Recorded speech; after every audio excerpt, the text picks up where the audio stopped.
बच्चों, क्या हाल चाल।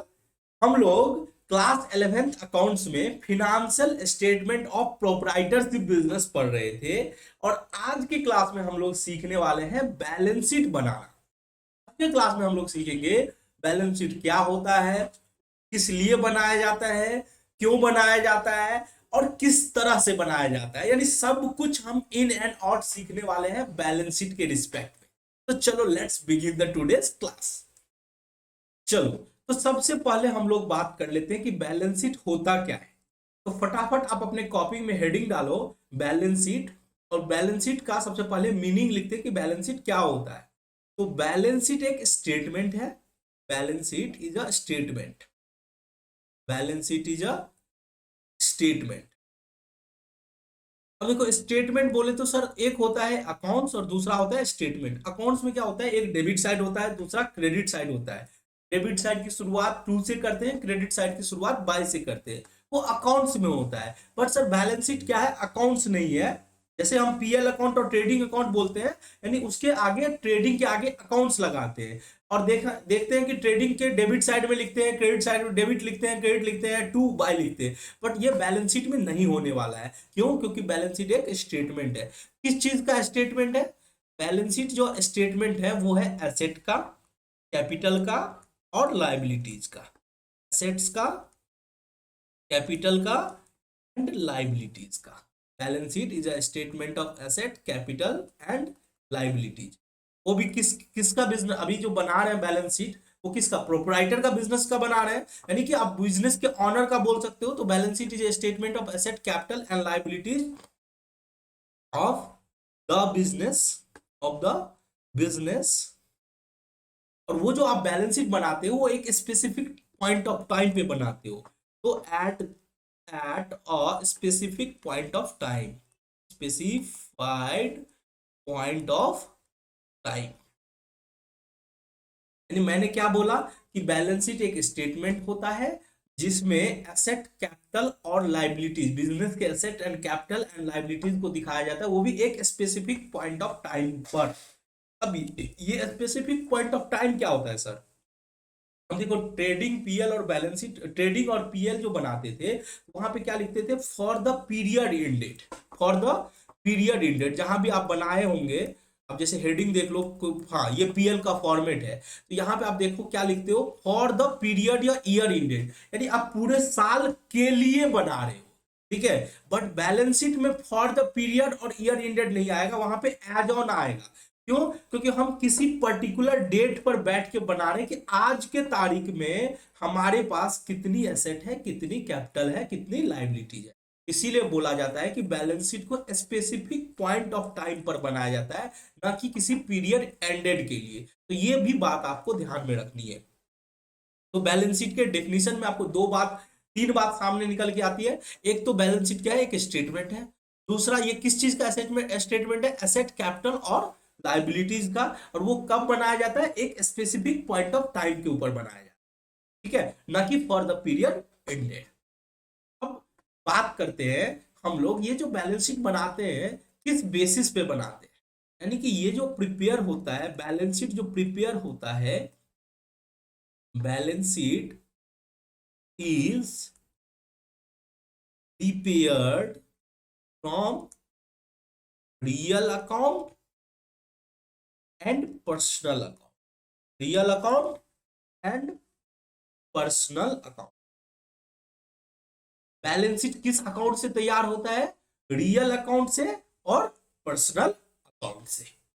देखो, इसको हम लोग समझते हैं कि बैलेंस शीट कैसे रियल अकाउंट और पर्सनल अकाउंट से बनाया जाता है, नॉमिनल अकाउंट से क्यों नहीं बनाया जाता। तो देखो, अकाउंट्स को आप ट्रेडिशनल अप्रोच यानी कि आप गोल्डन रूल ऑफ जर्नलाइजिंग के तहत अकाउंट्स को आप तीन भाग में बांटे थे। अकाउंट्स को कितने भाग में बांटे थे सर? अकाउंट्स को हम लोग तीन भाग में बांटे थे। अकाउंट्स में एक आता था पर्सनल अकाउंट, एक आता था रियल अकाउंट और तीसरा होता था nominal account. Right? Personal account, real account और nominal account. Personal account, real account और नॉमिनल अकाउंट। ठीक है। और ये जो हमारा मॉडर्न अप्रोच का रूल था वो बोलता था कि अकाउंट्स को हम लोग 5 भाग में बांटते थे, एसेट, कैपिटल, लाइबिलिटीज, रेवेन्यू और एक्सपेंसेस। तो आप इसको इस तरह से बोल सकते हो कि ये जो पर्सनल अकाउंट और रियल अकाउंट है, पर्सनल अकाउंट और रियल अकाउंट है, इन दोनों मिला के या तो एसेट हो सकता है, या तो कैपिटल हो सकता है, या फिर लाइबिलिटीज हो सकता है। यानी पर्सनल और रियल के अंदर जो भी अकाउंट्स होते हैं या तो वो क्या हो सकते हैं सर, वो या तो एसेट हो सकते हैं, या तो वो असेट्स हो सकते हैं, या तो वो कैपिटल हो सकते हैं। ठीक है, या तो असेट हो सकते हैं, या तो कैपिटल हो सकते हैं, या फिर लाइबिलिटीज हो सकते हैं, या फिर क्या हो सकते हैं, लाइबिलिटीज होते हैं। यानी पर्सनल रियल को हम असेट कैपिटल लाइबिलिटीज में क्लासिफाई कर दिए। अब नॉमिनल में क्या होता है कि नॉमिनल में या तो वो रेवेन्यू हो सकता है, यानी इनकम बोल सकते हो, रेवेन्यू हो सकता है, या फिर एक्सपेंसेज हो सकता है। यानी कि आप इसको बोल सकते हो चौथा और पांचवा। और या तो रेवेन्यू हो सकता है, या फिर क्या हो सकता है, एक्सपेंसेज हो सकता है। सर रेवेन्यू को ही तो इनकम बोलते हैं, बिल्कुल जी हाँ, रेवेन्यू को ही क्या बोला जाता है, इनकम बोला जाता है। अब ये जो इनकम और एक्सपेंसेज है, ये जो रेवेन्यू और एक्सपेंसेज है जो नॉमिनल अकाउंट से आता है, इसको हम लोग क्या कर देते हैं, ये जो रेवेन्यू और एक्सपेंसेज है इनको क्या करते हैं, इन दोनों को क्या करते हैं, ट्रांसफर कर देते हैं।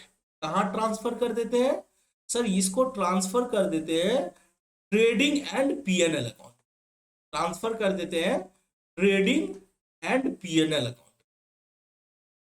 ठीक है, ट्रेडिंग और पीएनएल अकाउंट में क्या करते हैं, जो भी नॉमिनल अकाउंट होता है उसको ट्रांसफर कर देते हैं।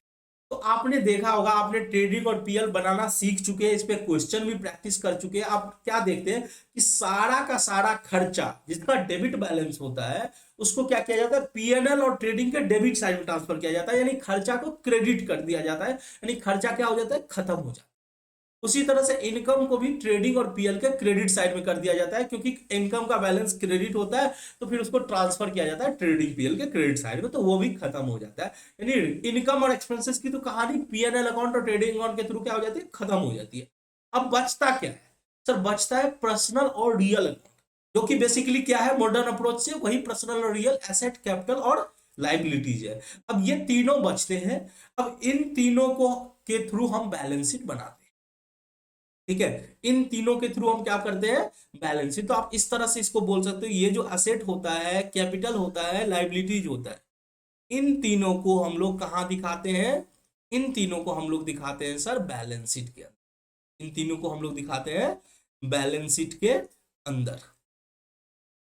अब बैलेंस शीट में भी देखा जाता है कि अगर डेबिट बैलेंस है, अगर इस एसेट, कैपिटल और लाइबिलिटीज का क्या है, डेबिट बैलेंस है, तो फिर उसे असेट साइड में दिखाते हैं। उसे कहां दिखाते हैं, असेट साइड में। और अगर बैलेंस शीट का क्रेडिट, मतलब ये एसेट, कैपिटल, लाइबिलिटीज का अगर क्रेडिट बैलेंस है, क्रेडिट बैलेंस है, तो उसे हम कैपिटल और लाइबिलिटीज साइड में दिखाते हैं। क्रेडिट बैलेंस दिखाते हैं कैपिटल एंड लाइबिलिटीज साइड में, कैपिटल लाइबिलिटीज साइड में। तो इस तरह से अकाउंट्स का क्लासिफिकेशन होता है, और उसको किस तरह से किस फिनेंशियल स्टेटमेंट के अंदर दिखाते हैं, ये था। ठीक है, आई होप आपको ये चीज समझ में आ गया होगा कि पर्सनल और रियल अकाउंट यानी एसेट, कैपिटल, लायबिलिटीज को बैलेंस शीट में दिखाते हैं, और नॉमिनल अकाउंट यानी रेवेन्यू और एक्सपेंसेस को कहां दिखाते हैं, ट्रेडिंग और पीएल अकाउंट। ठीक है, चलो अब हम लोग बात कर लेते हैं फॉर्मेट ऑफ बैलेंस शीट, यानी बैलेंस शीट कैसा दिखता है। ठीक है, format of balance sheet.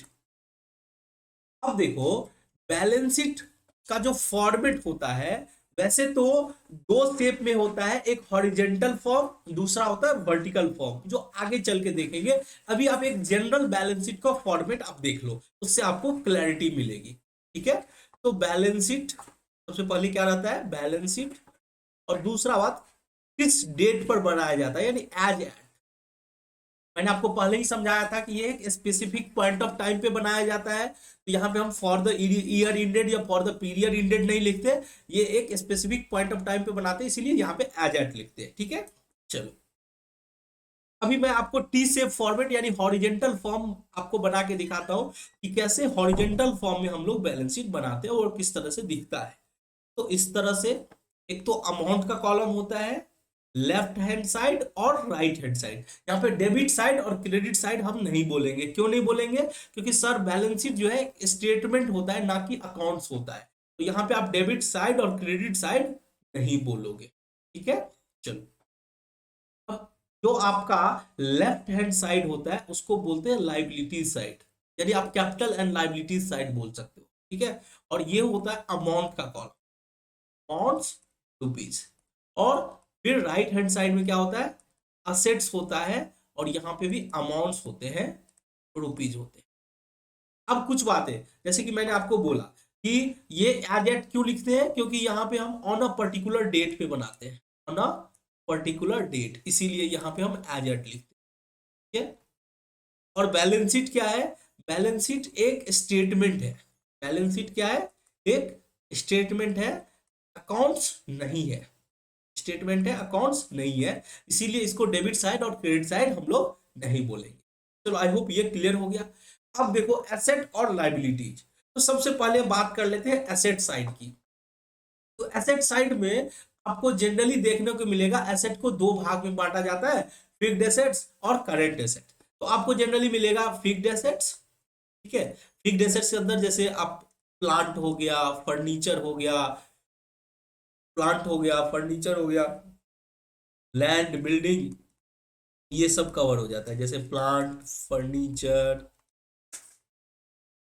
Land, building etcetera, और भी बहुत कुछ हो सकते हैं फिक्स्ड एसेट्स। ठीक है, उसके बाद हम लोग बात कर लेते हैं फिक्स्ड एसेट्स के बाद क्या आता है। सर फिक्स्ड एसेट्स के बाद आता है करंट एसेट। फिक्स्ड एसेट्स के बाद क्या आता है? Current asset.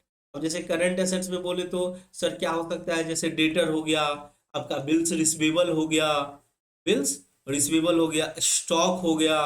ठीक है, उसके बाद कैश इन हैंड हो गया, कैश एट बैंक हो गया, ये सब इसमें आते हैं। Cash in hand, cash in hand, cash at bank. ठीक है, ये था एसेट साइड। अब बात कर लेते हैं लाइबिलिटी साइड। तो लाइबिलिटी साइड में हम लोग सबसे पहले क्या करते हैं? लाइबिलिटी साइड में सबसे पहले हम लोग कैपिटल को दिखाते हैं। तो जो भी हमारा कैपिटल रहता है, ओपनिंग बैलेंस आप इसको बोल सकते हो, ओपनिंग बैलेंस जो भी हमारा कैपिटल रहता है, उसमें हम लोग क्या करते हैं? इंटरेस्ट ऑन कैपिटल को जोड़ देते हैं। यानी उस कैपिटल के ऊपर जो ब्याज मुझे मिल रहा है, उस कैपिटल के ऊपर जो ब्याज मिल रहा है उसको क्या करते हैं? जोड़ देते हैं। फिर अगर हम प्रॉफिट कमाए हैं बिजनेस से, तो प्रॉफिट भी तो कैपिटल में जुटेगा, तो प्रॉफिट को भी, नेट प्रॉफिट को भी हम कैपिटल में क्या करते हैं? जोड़ देते हैं। और हम जो कैपिटल में से पैसा निकाले हैं, यानी ड्रॉविंग किए हैं, तो ड्रॉविंग से क्या होगा? कैपिटल कम होगा, तो ड्रॉविंग्स को हम क्या करते हैं? माइनस कर देते हैं। ठीक है, फिर इनकम टैक्स। अब देखो, हमारे पर्सनल इनकम पर, यानी बिजनेस के ऑनर के इनकम पर जो टैक्स लगता है, वो बिजनेस का खर्चा नहीं है, वो उस बिजनेस ऑनर का खर्चा है, यानी उसका पर्सनल एक्सपेंसेस है। तो अगर बिजनेस का ऑनर पर्सनल एक्सपेंसेस करता है तो वो ड्रॉविंग की तरह ही होता है। तो इसीलिए इनकम टैक्स को भी हम कैपिटल में से क्या करते हैं? माइनस करते हैं। ये सब बहुत इंपॉर्टेंट है, आपको ध्यान रखनी पड़ेगी कि क्या सब प्लस करते हैं कैपिटल के अंदर और क्या सब माइनस करते हैं।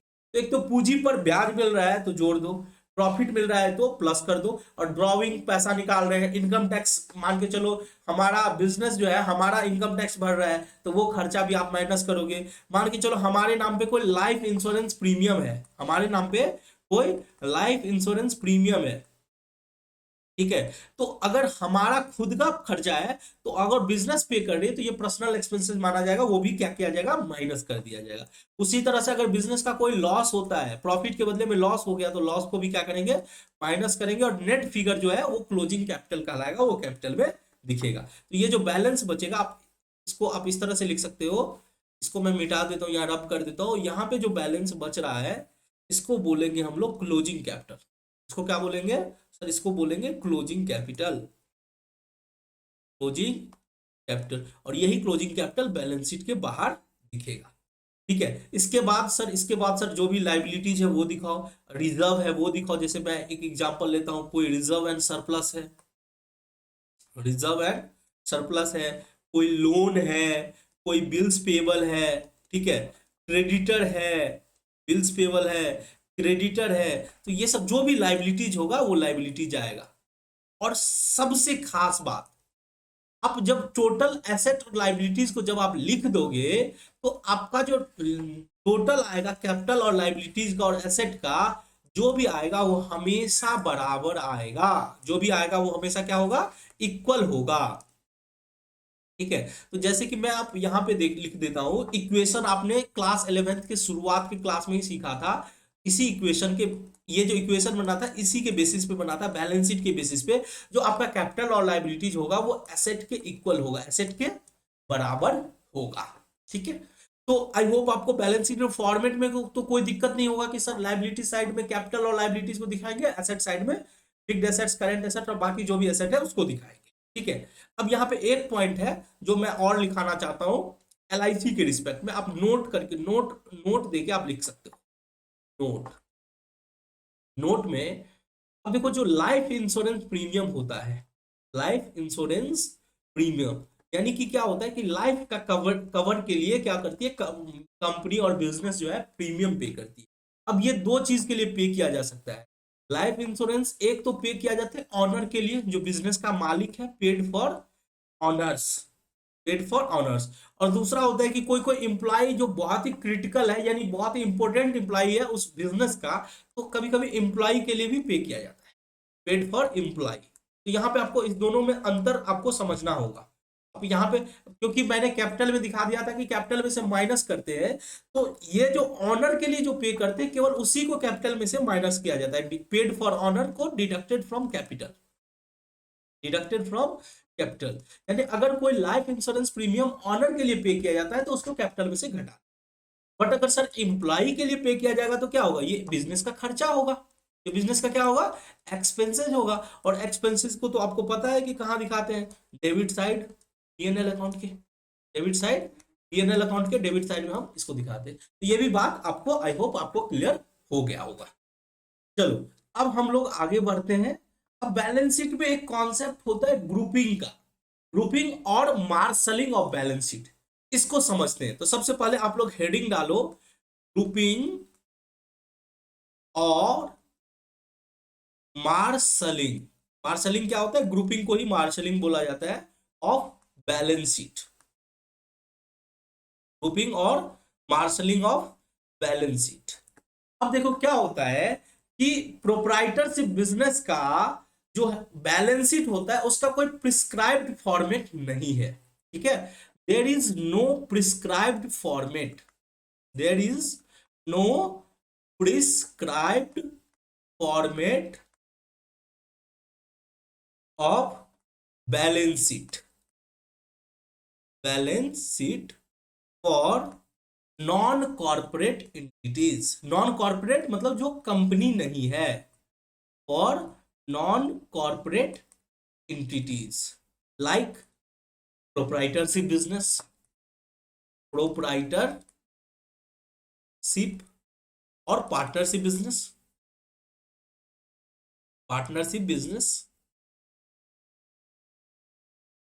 अब देखो क्या होता है कि जैसे कंपनी के लिए एक प्रिस्क्राइब फॉर्मेट दिया हुआ है शेड्यूल 3 के अंदर, जो आप क्लास 12 में आगे चल के सीखोगे। बट प्रोप्राइटरशिप बिजनेस हो गया, पार्टनरशिप बिजनेस हो गया, ठीक है, कोई सोसाइटी का हो गया, उन सब का बैलेंस शीट का कोई प्रिस्क्राइब्ड फॉर्मेट नहीं है कि आपको इसी तरह से बनाना है। बैलेंस शीट का मतलब एसेट कैपिटल लायबिलिटीज को दिखाना होता है, बट किस ग्रुप में दिखाना है, कैसे दिखाना है, कैसा फॉर्मेट होना चाहिए, वो कहीं पे भी ऐसा प्रिस्क्राइब नहीं है। तो उसके लिए हम लोग क्या करते हैं, अलग अलग तरह का सिस्टम अप्लाई करते हैं। तो जैसे कि आगे लिखो, however to make the balance sheet, however to make the balance sheet, however to make the balance sheet asset capital and liabilities, asset capital and liabilities, capital and liabilities are arranged in a proper way। तो क्या किया जाता है, arrange किया जाता है एक proper way में, एक प्रॉपर वे में। ठीक है, अब क्या होता है कि हम जो ये अरेंज करते हैं ना उसको हम दो टाइप में बांट के करते हैं। ठीक है, यानी कि आप बोल सकते हो कि asset and liabilities are generally in the following order. Asset and liabilities are generally arranged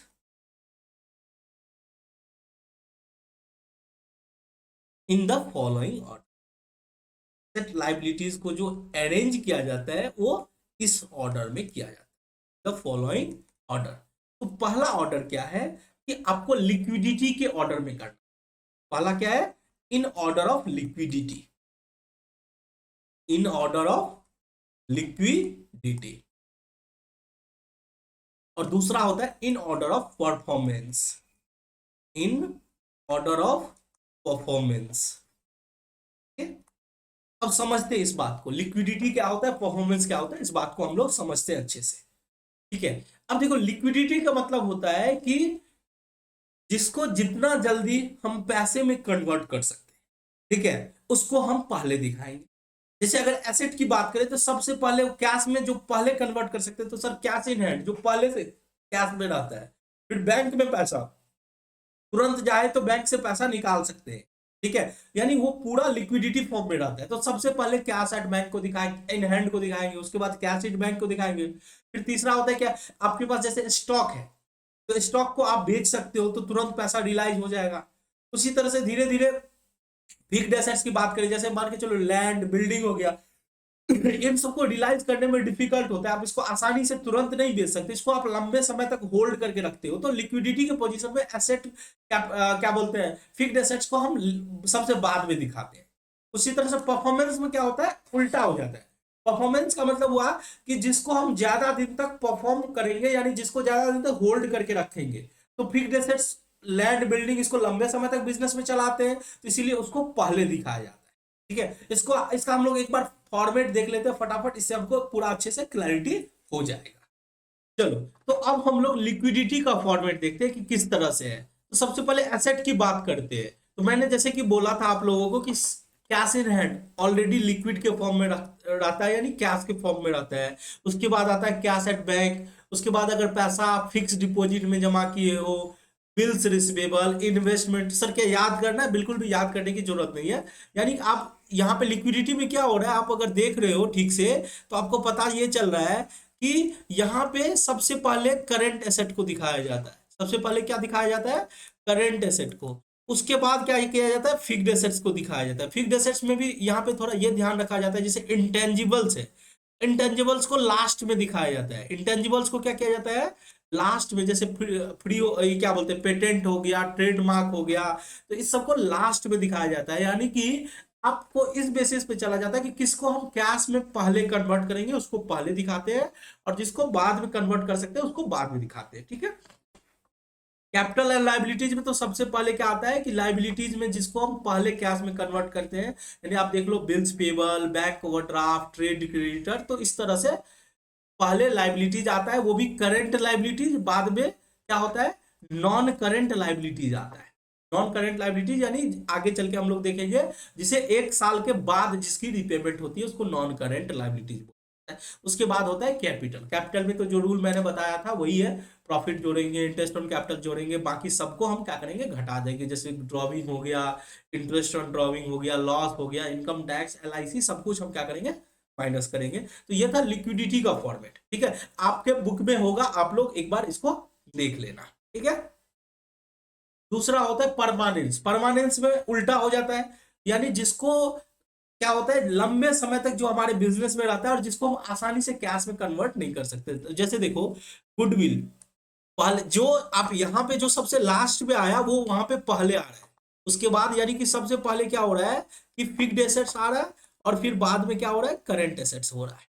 fixed assets उसके बाद करंट एसेट्स, तो पहले फिक्स्ड एसेट्स बाद में करंट एसेट्स। यहाँ पे पहले कैपिटल, उसके बाद रिजर्व एंड सरप्लस, उसके बाद करंट लाइबिलिटीज, उसके बाद नॉन करंट लाइबिलिटीज। आप इस फॉर्मेट को एक बार अपने तरह से देख लेना। अगर आपको कोई डाउट हो तो आप कमेंट्स करके पूछ सकते हो कि लिक्विडिटी और परमानेंस में क्या दिक्कत हो रहा है। वैसे फॉर्मेट बहुत आसान है, आपको समझना होगा कि लिक्विडिटी में क्या होता है, करंट लाइबिलिटीज को पहले दिखाते हैं, बाद में फिक्स्ड एसेट्स को दिखाते हैं। ठीक है, करंट एसेट को पहले दिखाते हैं, बाद में फिक्स्ड एसेट्स को। उसी तरह से परमानेंस में क्या होता है कि फिक्स्ड एसेट्स को पहले दिखाते हैं, बाद में करंट एसेट्स। तो ये फॉर्मेट है, आप एक बार अच्छे से देख सकते हो।